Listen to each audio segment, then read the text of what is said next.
Hey guys, so my name is Sami Habib and this is Hang Xiao Wang, and today we're going to talk about sustainable practices for Disney. So for our agenda today, just a quick company overview, company's history, company operations, their target market, their triple bottom line, and their sustainable practices, as well as their sustainability and their incorporation of Freeman's philosophy, as well as their competitive advantage. So let's get started with the company overview. Walt Disney Company is an entertainment company with operations in media networks, park experiences, consumer products, studio entertainment, and direct to consumer networks and channels. The company serves customers worldwide, and since we're a business class, I thought it would be a great idea to incorporate a lot of the financial metrics of Disney. So for the latest share price, we have 135.93. Their PE ratio, which is their price to earnings ratio, is at 21.04. Their beta, which measures systematic risk, is 0.886. Their dividend yield is 1.27%. Their return yield to date is 23.94%. While the number of employees that work in Disney is 201,000, and their annual adjusted revenues is almost $84 billion. So for the company's history, just a quick overview again. Disney's headquarters is located in Burbank, California. Walt Disney and Roy Disney founded Disney in 1923. The company has been expanding and absorbing entertainment market share for 96 years through acquisition strategies and related diversification strategies. First Disneyland operated in 1955 to give magic into people's life after World War II. After the death of the founders, Disney's goal was to be the #1 entertainment company of the world.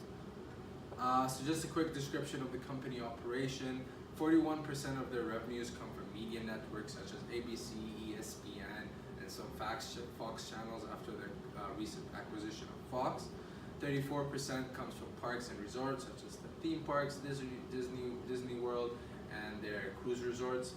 70% come from studio entertainment, which is the movie industry, Marvel, Pixar, and some Fox Studios. 8% of revenues come from consumer products and interactive media, which is basically just personalized equipment for consumers worldwide.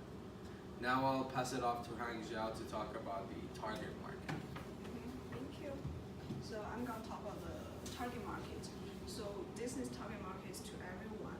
So their goal is to bring pleasure and information to people of all ages everywhere in the world, and also adults who are still children at heart could appreciate their films and learn from their stories. After 2000, they bought Pixar, Marvel, and Lucasfilm. This helped them to turn their target to adults better. And so then I'm going to talk about the triple bottom line. So I think people is the most important factor for them. They really valued their customers, and also especially when they managing their Disneyland, which also the theme park. So 70 of the Disney first-time visitors will return to the theme park, and they have a strategy. They have strategies in order to achieve that goal, and they create an internal language and culture. So they use a whole different vocabulary with their organizations. So their employees are referred to as cast members, and customers are called guests. And they also provide training and orientation for their employees. Every employee needs to have at least 10 hours per month for the training time. And also they want to create a magical experience for their customers. In order to get that, their custom members are on stage whenever they are in front of guests, and off stage whenever they are out of the guest's scent. And they also trying to capture each individual and culture. For international guests, they offer translation service, and for guests with disability, they're giving them passes. And for Disneyland, located in different countries, they alter the behavior of cast members to cater more to the guests and be more respectful for their cultures. And they always want to accept the customers' expectations. And they have an internal mental which is never stop growing up. So now I'm going passing back to Sami. He will talk about the sustainability. Alright, thank you. So for overview of sustainable practices, this information came from Sensible, and Sensible is a company that researched a lot of companies, all public companies, and does a whole extensive sustainability research about them, and then gives them some sort of score and then compares them to the competitors, like the next competitors. So for Disney, for instance, they were ranked 5, which is the best, the top performer. Carbon footprint, pollution prevention, water conservation, ethical practices, and diversity of corporate leadership. So they're ranked number 5, meaning they're the top performer in the industry.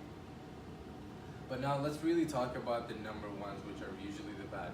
As for number 4s, it's just really immediate in terms of their competitors. So for workplace health and safety, why it's ranked number 1 is because Disney has theme parks, and theme parks can be considered as a risk, but nothing bad or not a loss of life has happened in Disney's theme park, which could be good things, but Sensible really wants to make sure that their information are not biased and they want to be completely sure with it. So that's why it's ranked number 1 in terms of workplace. As for employee ownership, satisfaction, benefits, and pay, low-wage employees want stock options from Disney, and Disney is not giving that because you have to reach a certain level in order for Disney to give you stock options, and that's usually for people who work in headquarters and offices.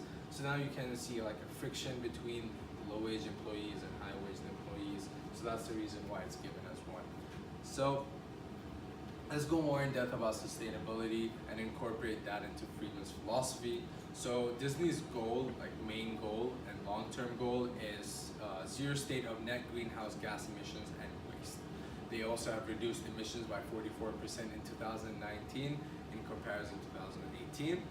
They diverted 54% of waste from landfills in 2018 through recycling, and that's also in comparison to 2017. Disney gave, and in terms of Friedman's philosophy, Disney gave more than 332.8 million to nonprofit organizations helping kids, families, and communities. Basically, this philanthropic action by Disney really incorporates Friedman's philosophy because they don't really just want to gain profits from people who come into the parks or watch the movies, but they want to give it back to communities because that's what Disney stands for. They stand for the people who come in to their parks and resorts and want to help the environment, because a lot of Disney movies also comes from nature and environment, such as Lion King. So they give back a lot to the nature. They also donated over 61 million books to schools and children just to help them with education and really incorporate that Disney culture into the communities. Volunteers, and they purposely said TEARS, not TEERS, just because of their philosophy about volunteering. A lot of Disney employees have contributed 3.5 million hours of service since 2012.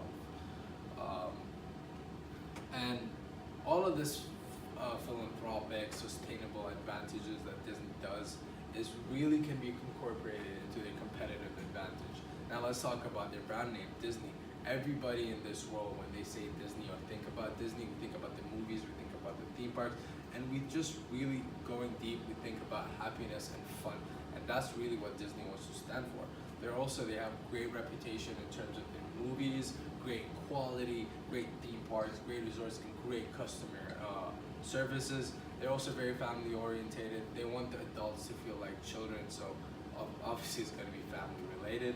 Quality is great. The quality of resorts, quality of golf parks, quality of theme parks, quality of movies even, just really, really show how great Disney company is. And then, since we're a business class as well, I wanted to put in a lot of financial metrics that really stand for competitive advantage. And the main thing is their market cap. Really looking at market cap at 244.65 billion, while the next competitor, Fox Corp, which they acquired some of their assets, stands at 21.23 billion. And then we have great EPS growth, great PE ratios, and really just shows how great of a company Disney is, and as well as how the sustainable advantages have helped Disney grow. And for this last one, since we're doing this recorded, Professor and anyone who's looking at this presentation, please go into the presentation that we will submit through Canvas.